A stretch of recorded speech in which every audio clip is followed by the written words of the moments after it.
ہمارے یہ جو تحریک انصاف کے دوست ہیں، انہوں نے سوشل میڈیا کے ذریعے کیچڑ اچھالنے کا آغاز یہ کیا کہ وہ صحافی جن کی لوگ سنتے ہیں یا جن کی بات کی قدر کرتے ہیں اور جن لوگوں کو پرنٹ کے دور سے جانتے ہیں، ان کو ثابت کیا جائے کہ یہ بکاؤ مال ہے۔ تو ایک بحریہ ٹاؤن کی دستاویز بنائی گئی جس میں بتایا گیا کہ میرے اتنے اکاؤنٹ میں یعنی پیسے ہیں اور یہ پلاٹ نمبر وہاں موجود ہے، یعنی یہ بحریہ ٹاؤن نے مجھے دے رکھا ہے۔ ہمارے بہت سارے صحافی اس کی وجہ سے سپریم کورٹ میں چلے گئے کہ اے ہمیں لانڈر کر دیں۔ میں ڈھیٹ آدمی تھا، میں فریاد کرتا رہا کہ خدا کا واسطہ ہے مجھے اس اکاؤنٹ جو نمبر دیا گیا اور اس میں جو پیسے ہیں، اللہ کا واسطہ اس کی مجھے چیک بک ڈلیور مجھے بتا دو دیں کہ کون سا اکاؤنٹ ہے۔ نہیں، اور میں آج بھی میری درخواست ہے، میری التجا ہے کہ خدا کے لیے مجھے وہ جو میرے نام سے اکاؤنٹ منسوب کیا گیا تھا اس کی چیک بک دی جائے تاکہ میں چیک لکھوں، وہ زندگی انجوائے کروں۔ اور سب سے بڑھ کر یہ کہ دعا اس پلاٹ پہ تو قبضہ ہو نا میرا، تاکہ میں اس پہ کوئی بنیادیں وغیرہ ڈلواؤں یا اس کو بیچ کے ایک ٹور لگا کے بجائے اس کے 5 سال بیٹھا یہاں پہ وقت ضائع کر رہا ہوں۔ میری عمر کتنی رہ گئی ہے، میں برازیل گھوم کے آؤں، انجوائے کریں لائف۔ ہے جی، فروری میں کو مارچ میں سنا ہے وہ کارنیوال وغیرہ ہوتا ہے تو ریو وہاں پہ کارنیوال، ہے جی، مزہ آئے گا۔ تو بہرحال لیکن اس کا پتہ ہے نقصان یہ ہوا ہے کہ آپ کی جو خلق خدا ہے اس کا اب ان کی اکثریت کا اب کسی بھی صحافی کی بات پہ اعتبار نہیں رہا۔ اب وہ یہی ہے کہ وہ ٹی وی کھولتا ہے تو وہ یہ کہے گا او یار نواز شریف کی گل کرنی، کوئی آ رہا ہے عمران کی گل کرنی، چلو جی۔ رزلٹ یہ ہے کہ وہ لوگ جو تھوڑی تحقیق سے، تھوڑا سوچ سمجھ کر، حالات کا تجزیہ کر کے لوگوں کی معاونت کا، میں ان کی قیادت کا نہیں، معاونت کہ انہیں سوچنے سمجھنے میں آسانی ہو، ان کے حصے کی تحقیق نصرت جاوید نے کر کے انہیں کہا گیا آپ کے ذہن میں جو سوالات اٹھ رہے ہیں ان کے ممکنہ جوابات یہ ہیں۔ انہوں نے کہا چھڑی آ رہا ہے میں لو بابا جا بڈھا جاگی اپنا لگا ٹوکریاں لگا وہ بدل گئی، چلو وہاں تک بات ہوتی۔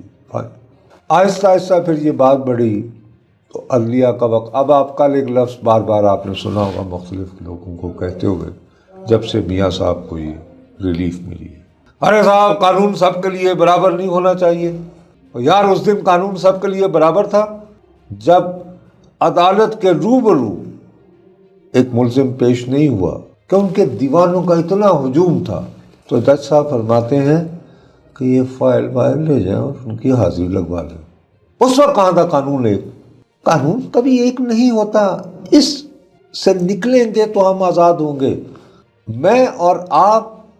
اگر ہم سے تھوڑی سی بھی خطا ہوگی تو ہمیں ایسا رگڑا لگائے گی ہماری ریاست اور ہمارے حکمران کہ ہمارے 14 طبق روشن ہو جائیں گے۔ لیکن جو اشرافیہ کے لوگ ہیں، خواہ وہ ایچسن کالج کا پڑھا ہو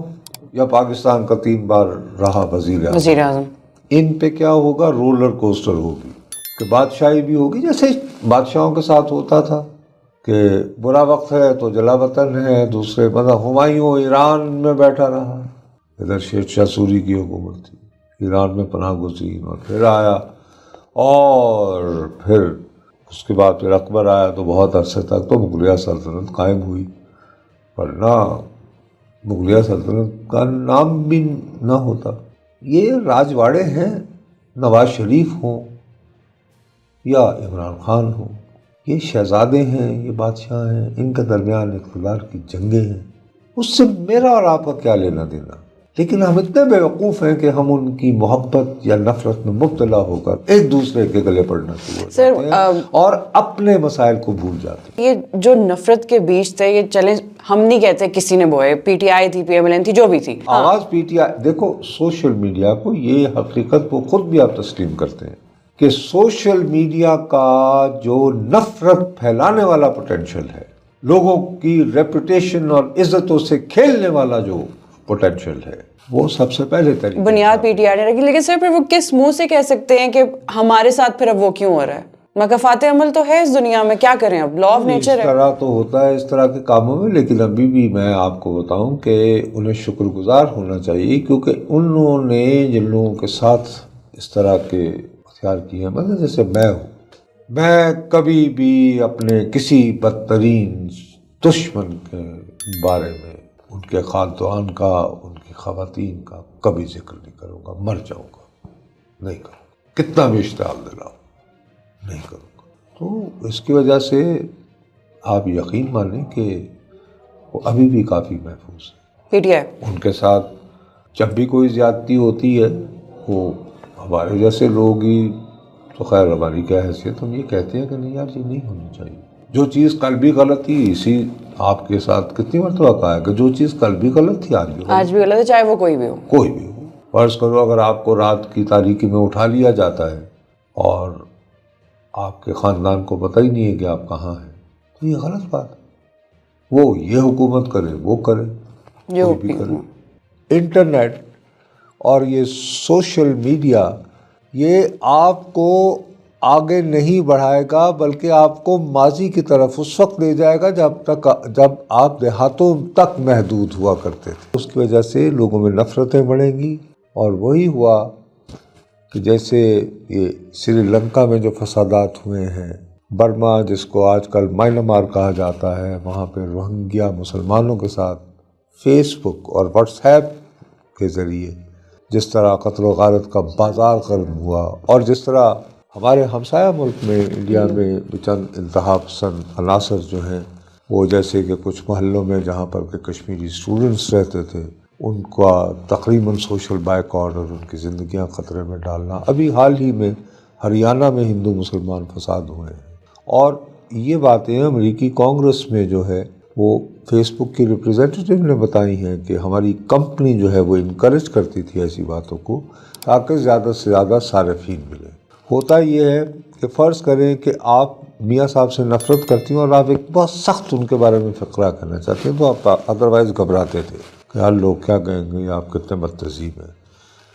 جب آپ وہی بات اپنے یعنی ٹویٹ پہ کر دیتے ہیں یا فیس بک پہ کر دیتے ہیں یا انسٹاگرام پہ کر دیتے ہیں, تو اس کو جب اتنے سارے لائکس اور شیئر ملتے ہیں تو آپ کہتے ہیں ارے بھائی لوگ تو یہ سننا چاہتے تھے, انقلابی ہو گئے ہم تو. لیکن اس سے نقصان یہ ہوتا ہے کہ آپ کو تو یہ گمان ہوتا ہے کہ جیسے آپ سوچتی ہیں اصلاح اوسرے بھی سوچ رہے ہیں, لیکن آپ بھول جاتی ہیں کہ جب آپ کو اس نفرت انگیز نفرت بھری پوسٹ کا جواب ملے گا تو ان کی بھی تعداد جب آپ انالیسس کرو تو تقریباً اتنی ہی ہوگی کہ جتنے آپ کو لائکس یا شیئرز ملے. اپوزنگ ویو بھی آ سکتا ہے, نہیں آتا ہے, بلکہ مطلب اگر آپ کو 1000 لائکس جو ہیں گالی دے کر ملیں گے, تو جب آپ کو کوئی برابر کے آپ کے ٹکر کا جب آپ کو جواب آئے گا تو اس کو شاید 1200 بھی مل سکتے ہیں. اس میں یہ ہے کہ آپ سارا دن بیٹھے ہوئے جو ہے اپنے موبائل فون پہ یا لیپ ٹاپ پہ آپ 5-6 گھنٹے دن کے جو ہیں, اسی لیے پوری دنیا میں اب باقاعدہ ماہرین نفسیات جو ہیں لوگوں کو جو ہے وہ کہہ رہے ہیں کہ راشن کریں. لوگ سوشل میڈیا سے آف لے رہے ہیں کہ ان کی سینٹی بحال ہو. سر آپ کہہ رہے تھے کہ ہمارے نفسیات نے بھی اس پہ ریسرچ سٹارٹ کر دی ہے کہ سوشل میڈیا سے بریک لینا کتنا ضروری ہو گیا ہے لوگوں کے لیے. جی, لیکن اب اس میں مسئلہ یہ ہے کہ میں آپ کو دوبارہ کہہ رہا ہوں کہ آپ نے یہ جو موضوع اٹھایا ہے یہ بہت سیریس ہے, اور ہمارا یہ ایک مختصر سا ایک گفتگو ہوتی ہے تو لوگ اس میں جو ہے سچی بات ہے یعنی اپنے دیکھنے والوں کی عزت کی محبت وہ کہہ کہ یار کچھ بات ہونی تھی کہ بھی باتیں کہاں ہو رہی ہیں, الیکشن ہونے ہیں نہیں ہونے, یہ کس چکر. لیکن یہ امپورٹنٹ پوائنٹ تو ہے نا سر. امپورٹنٹ ہوگا, لیکن نصرت جاوید کو جب آپ بٹھا کے تو کوئی سوال کرو گی نا تو بات کھل کے ہونی چاہیے. وہ یہ کہیں جی میاں صاحب چوتھی والی وزیر اعظم بول رہے ہیں, یعنی کل کھل کے کرو, یہ بتائیں بس, come to the point. Come to the point. تو اس لیے آپ نے آئی اپریشیٹ یو, لیکن انفارچونیٹلی ہفتے میں ایک دن ہم یہ بولتے ہیں, یا تو روزانہ ہم کوئی 10-15 منٹ اس طرح گفتگو کر رہے ہوتے تو شاید ایک دن ہم اپنے ناظرین کی خاص تعداد کے لیے یہ بات کر لیتے ہیں تفصیل سے ذرا ڈسکس کر لیتے ہیں. بہرحال مختصراً یہ ہے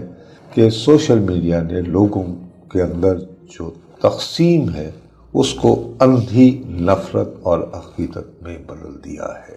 ڈیفینیٹلی. اور اس کا فی الحال کوئی علاج نہیں.